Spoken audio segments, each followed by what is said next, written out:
High in the Hollywood Hills, where the streets narrow and the sky opens wide, there is a glass-walled mansion that once belonged to one of the most celebrated artists of the 21st century. From its terraces, Los Angeles unfolds like a shimmering, endless ocean, a city of noise, ambition, and neon that feels strangely distant from the quiet rooms inside. Today, the house stands immaculate, bright, and modern. But for those who knew him, it carries the imprint of a young artist who arrived seeking peace and found something far more complicated. Before it was Avicii's sanctuary, the home was just another contemporary hillside build. Clean lines, white stone, dramatic angles meant to impress.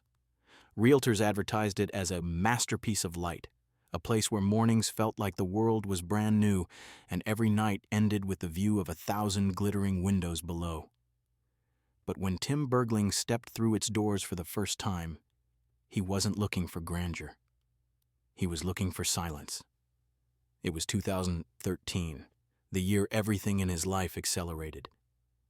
Wake Me Up had exploded around the world, and Tim, still in his early 20s, suddenly found himself performing on stages that looked like entire cities, pushed forward by a machine that mistook youth for invincibility. Fans saw the lasers and the festivals. What they didn't see was how long the nights were, how loud the world could become, and how small and fragile a person can feel inside all that applause. Los Angeles offered him escape. Up in the hills, far from the constant rush of tour buses and airports, this house seemed like a place where a person could slow down, breathe, and figure out who they were becoming. Its walls felt warm. Its angles felt protective. It was a fortress of glass and quiet. But the story of this mansion is not the story of a peaceful retreat. It is the story of a young man trying to outrun exhaustion, pressure, and a body that was beginning to break under the weight of global fame. The house may have stood above the city, but Tim's struggles were already rising to meet him. Before Avicii ever walked through its doors, the Hollywood Hills mansion had already lived several quiet lives, none of them remarkable, none of them tragic, but each of them contributing to the shape of the place Tim would one day call home. Built in the mid-2000s, the property was conceived during an era when Los Angeles architects were obsessed with transparency. Wide panes of glass, open floor plans, seamless transitions between indoors and outdoors. Homes weren't just meant to shelter, they were meant to display. Perched on a ridgeline overlooking the basin, the house was engineered to make its occupants feel suspended above the world. Morning light poured across pale stone floors, the pool stretched outward like a sheet of blue glass. At night, the city lights below flickered like a restless constellation. The property wasn't massive by celebrity standards, not a sprawling estate, not a palace surrounded by acres of land, but what it lacked in size it made up for in precision. Every view was intentional. Every corridor was designed to guide the eye toward horizon, sky, or city. Still, for years, the mansion remained just another high-end listing, passed from one quiet owner to another, each leaving only faint traces. A planted tree here, minor renovations there, the kind of changes that barely shift the personality of a home. It was beautiful, but it had no myth attached to it yet. No story strong enough to outlive a real estate brochure. By 2013, the home had become one of those undiscovered hillside gems. A property known to realtors but overlooked by big celebrities chasing larger, flashier compounds. And yet the house seemed to wait for the right occupant, someone who didn't need a fortress or an empire but something gentler, more human, more grounded. That was the version of the estate Tim Bergling encountered, untouched by scandal, unburdened by history, a blank canvas sitting quietly above the rush of Los Angeles. It had no shadows, no ghosts, no memories heavy enough to weigh it down. What it did have was potential, a space capable of holding peace if someone needed it badly enough. And in the years leading up to his arrival, the house, in its quiet existence, was unknowingly preparing for the most meaningful chapter of its life. When Avicii's search for a home in Los Angeles began, he wasn't looking for luxury. By the time he toured the Hollywood Hills mansion, he had already experienced more glamour than most people see in a lifetime. Penthouse hotel suites, backstage lounges, VIP rooftops in cities he barely had time to learn the names of. What he wanted wasn't extravagance. It was distance. His team had shown him larger estates in Beverly Hills, architectural showpieces in Malibu, and modern compounds that felt more like private resorts than homes. But every one of them felt too big, too loud, too exposed. Tim was already living inside a whirlwind. The relentless touring, the non-stop requests, the pressure to create the next worldwide hit. And the last thing he wanted was a house that echoed that chaos. The Hollywood Hills property was different. From the moment he stepped inside, something about the space felt almost tender. It wasn't a mansion designed to impress crowds. It was a place that protected you from them. The layout was intimate, the ceilings not overwhelmingly high, the rooms arranged in a way that encouraged quiet rather than spectacle. And the view, that endless, hazy Los Angeles skyline, created a kind of emotional distance. The illusion that the world was far away and safely contained below.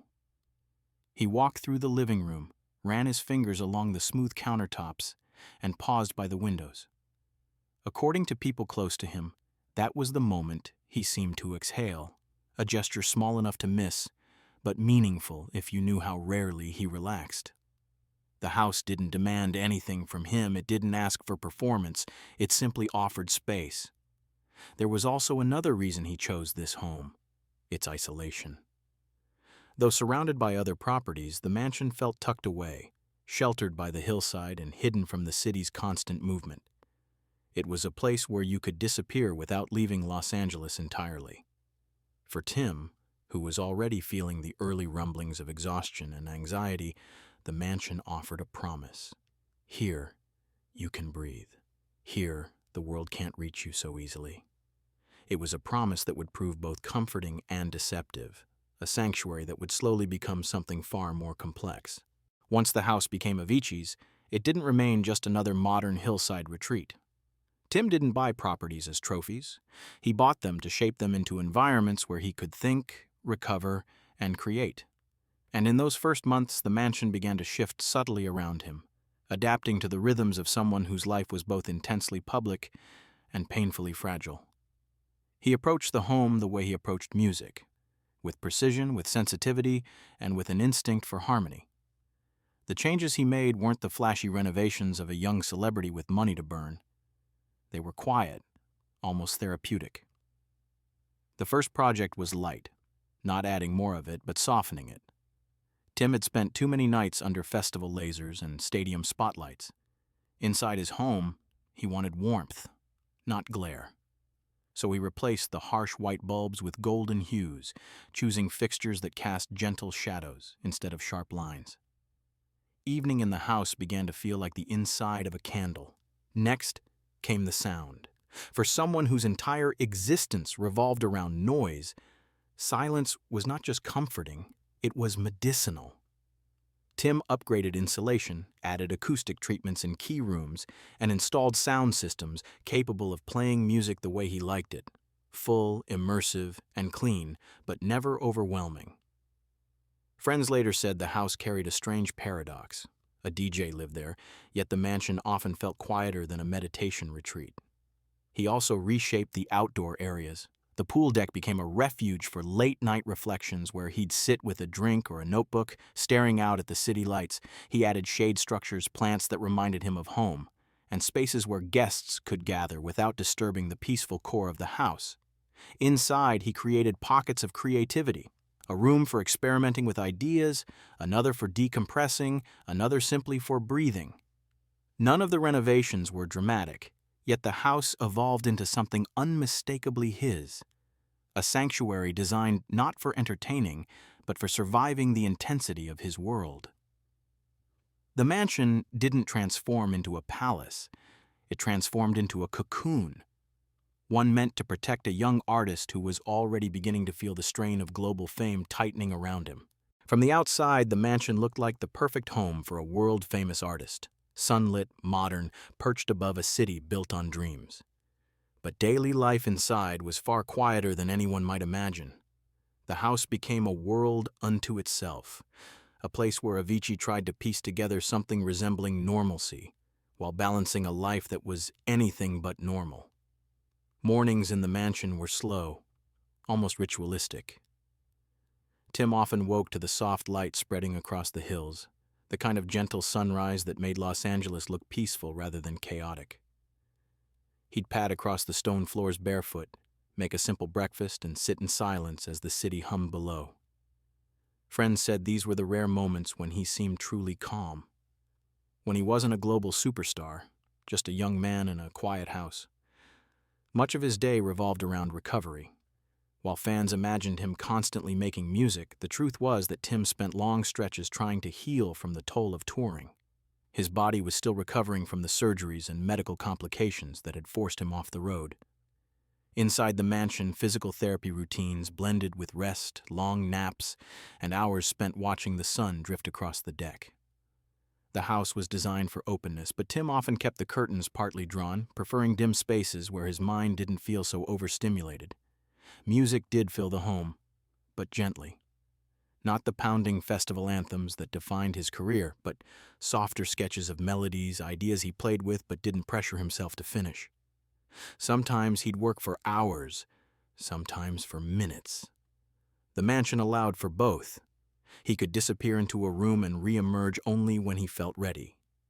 Visitors were infrequent. When friends did come by, they described the atmosphere as peaceful but tinged with melancholy, laughter echoing in the rooms that still felt too big for one person. Conversations drifted between creative dreams and the exhaustion he tried to hide. Even with people around, there was a quietness to him, a sense that he was both present and somewhere far away. Each day in the mansion followed this gentle, repetitive rhythm. It was calm, yes, but also isolating. The house held him, protected him, and comforted him. But slowly, it also began amplifying the one thing he could never fully escape: the growing storm inside himself. As peaceful as the mansion appeared, the calm was deceiving. Inside those glass walls, the quiet that once soothed Tim Bergling slowly began to turn into something heavier. A silence that left him alone with worries he could no longer outrun. The house that had promised rest became the backdrop for a different kind of struggle. One shaped not by crowds or touring schedules, but by the pressures that followed him everywhere, even into the stillness of his own home. Tim had stepped away from performing, but stepping away from pressure was impossible. He was still Avicii, still the young prodigy expected to produce global hits, meet deadlines, lead creative projects, and satisfy the never-ending expectations of an industry that rarely paused to consider the cost. Calls, emails, meetings, they filtered into the house daily, interrupting the sanctuary he was desperately trying to maintain. And even when he silenced his phone, the pressure remained, embedded in his thoughts. The isolation of the hills didn't help. What once felt like a protective barrier around him now made the world seem distant and unreachable. Friends recalled how he could go days barely leaving the property, sometimes going entire afternoons without speaking to anyone at all. The mansion's quiet corners became places where his anxiety grew sharper, echoing off the clean, minimalist walls. His health struggles, already intense from years of relentless touring, worsened in ways that weren't always visible. Pain that flared unpredictably, exhaustion that settled deep into his bones, a mind that raced when he tried to sleep and fogged when he tried to create. Doctors, therapists, and close friends urged him to rest, to slow down, to protect himself. But rest can be difficult when the mind refuses to quiet. Inside the mansion, Tim oscillated between trying to recover and trying to keep up with an identity the world demanded from him. Some days were peaceful, others were dark. And although he rarely spoke openly about the depth of his struggles, those close to him could sense the shift. The way his smile seemed softer, the way conversations felt shorter, the way silence lingered longer than before. The house hadn't changed, but Tim had. And the sanctuary he built was slowly becoming a mirror of everything he was trying so hard to escape. By the time Tim reached his last months in Los Angeles, the mansion no longer felt like the refuge it once was. The rooms that had held him gently during his recovery now carried an uneasy stillness, as if the house itself understood a transition was coming. Friends who visited during this period recalled a subtle shift, not dramatic, not obvious, but unmistakable. Tim was growing restless. The peace he had tried to cultivate in the hills was no longer enough. He spent more time on the outdoor deck, staring out at the city that had both embraced and drained him. The skyline that once looked bright and full of possibility now appeared distant, almost cold. There were days he seemed energized, sketching new ideas or talking about future projects with genuine excitement. But there were also days when he withdrew completely, moving through the house like a ghost drifting between rooms. The pressure to keep creating pressed against him constantly, even as he tried to shield himself from it. Every melody he composed, every concept he considered carried the weight of expectation. An unspoken reminder of the world waiting for the next Avicii moment. Inside the mansion, he tried to balance that weight with healing, but it became clear that Los Angeles, with its constant drive and simmering intensity, was no longer the right environment for him. He began talking more openly about change, about travel, about needing to leave the United States and reconnect with something simpler, quieter, more grounded. The home that once promised recovery now felt like a cage, beautiful, sunlit, and suffocating in ways he struggled to explain. As his departure grew closer, Tim started packing away pieces of the life he had built there. Equipment was boxed up. Personal items disappeared from shelves.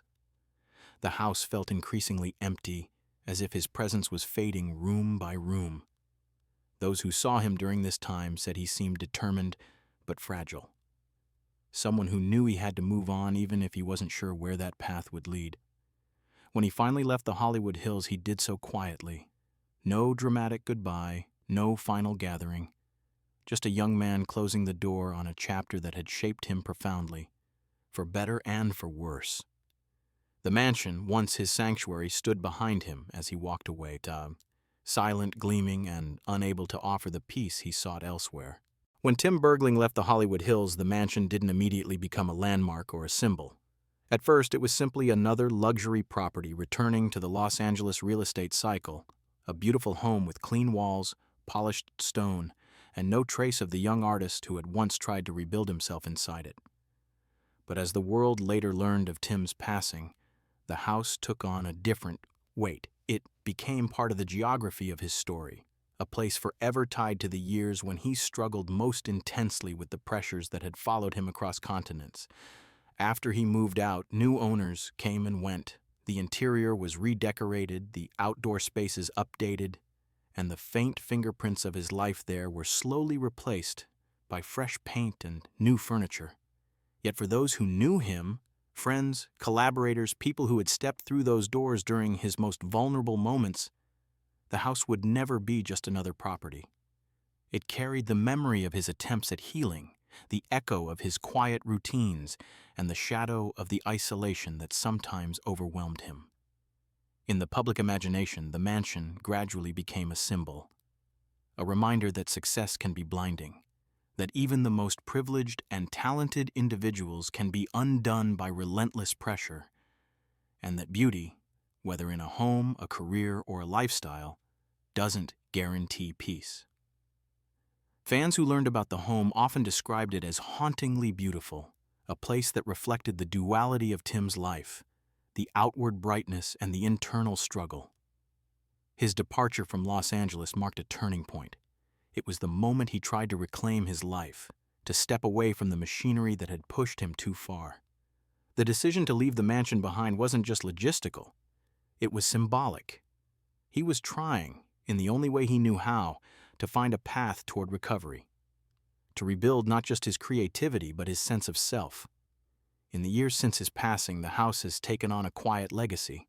Not a ghost story, not a spectacle, but a lesson. It stands as a physical reminder of the unseen cost of fame, of the fragility hidden beneath the image of global success. The mansion is still beautiful, still sunlit, still perched above a city that worships ambition. But for many, it is also a place that underscores the importance of listening to ourselves, to our limits, to the people who quietly struggle behind closed doors. Tim's legacy continues in his music, in the foundation established in his name, and in the growing awareness of mental health within the entertainment world. And somewhere in the Hollywood Hills, the home he once retreated to still watches over Los Angeles, a silent witness to the life of an artist who gave the world so much light, even as he searched endlessly for his own.